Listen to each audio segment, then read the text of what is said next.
I grew up in Scarborough. Black kid, immigrant parents. I had no idea that I could write.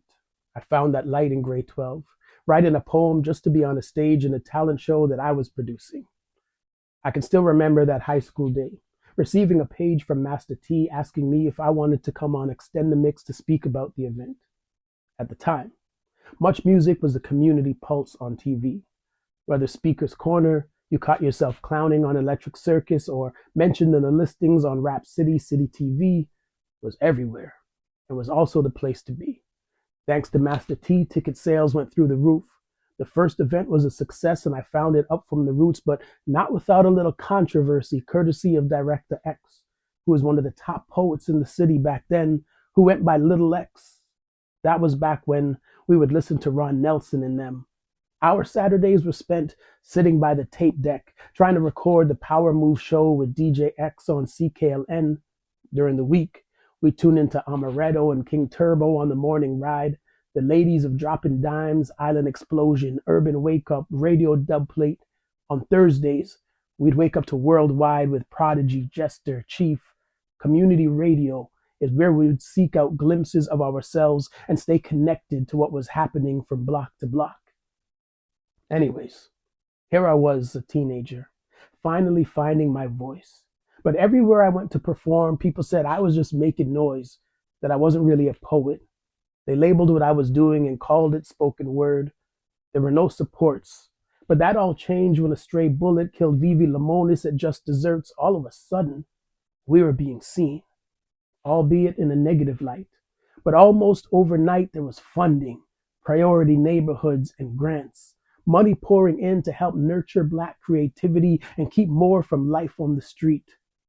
But everywhere I turned for opportunity, I found another door being slammed, with someone hiding the keys. So I decided never again to ask for permission if the question was, can I be me? The first series I created took place in a Fit for Life gym, which was the only venue that would let me in.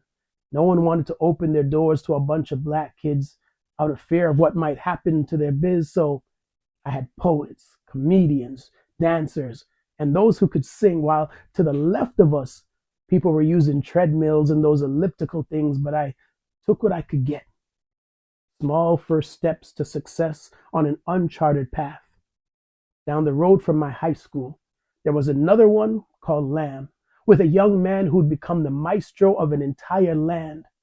Our blocks were Rosetta Stones, where we honed Toronto linguistics, heard around the globe in Bacardi slang. We're talking back before Toronto became a megacity, when Beat Factory put out rap and groove essentials, creating opportunities for artists to be seen and heard across the country. Universal Music took notice and signed the Baby Blue sound crew, who produced The Private Party Part 1 and Part 2, introducing artists before many knew their names. One being Sean Paul on a song called Money Jane. The biggest youth movement at the time was called Fresh Arts, but they stopped programming before I could take part. But they planted the seeds that we see blooming today. Across the GTA, talent shows were popping off wherever Black kids could find space to do it. We watched the Do Dat dancers go from these stages to music videos for Julie Black and Glenn Lewis, and we all celebrated those wins. It was like a ghetto concept, trying to emulate what the Americans did and had already built. We had our crews, like the Monolith and the Circle, MCs, Grimace Love, Danny O, Charisma, Double Soul, Tara Chase, Motion, Marvel, and Thrust. We can't forget when they linked from coast to coast for that northern touch. You could go to the government without visiting Queen's Park. We would use whatever means to party with, starting from scratch at California Dreams, or taking live music at the Bamboo on Queen. I remember Bishop battling on 106 and Park. I remember when Shaw Claire, Cardinal, and Sox crowned Toronto the T-Dot inside of the Elma combo, and it stayed that way until the Six God came and updated the name. This is just a little history of what paved the way for Drake to have parties next door on the weekend. This was way back when we watched Raptor games at the Sky Dome. We had to build from the ground up, start on the first floor. Played a record was more than just a record store, but where we went to find out what was coming next. to buy or sell tickets for our events back then. Dr. J was having fetes in little venues like Farmstead, and every event flyer was designed by Black Star or Crown Graphics back then. We had to put flyers in the mail, send them Canada Post, call people on the phone long before voice notes, WhatsApp messages, and social media. We did it by any means.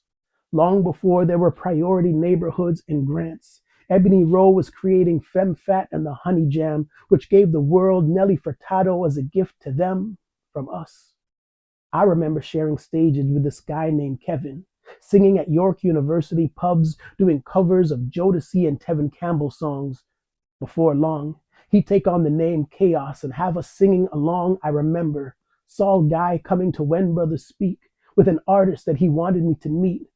Fresh from the Mogadishu streets, this dusty foot philosopher would soon have the world waving flags. I remember the launch of Flow, with Bob Marley coming through the radio, the pride of finally having a radio station of our own, with Mark and Jem, Kenny, Specs. Who can forget Kanye going off on Hollywood Rich, only to be outdone by Nathan Downer and Mike Tyson? I remember when Kenny Robinson started Black Comedy Night at Yuck Yucks.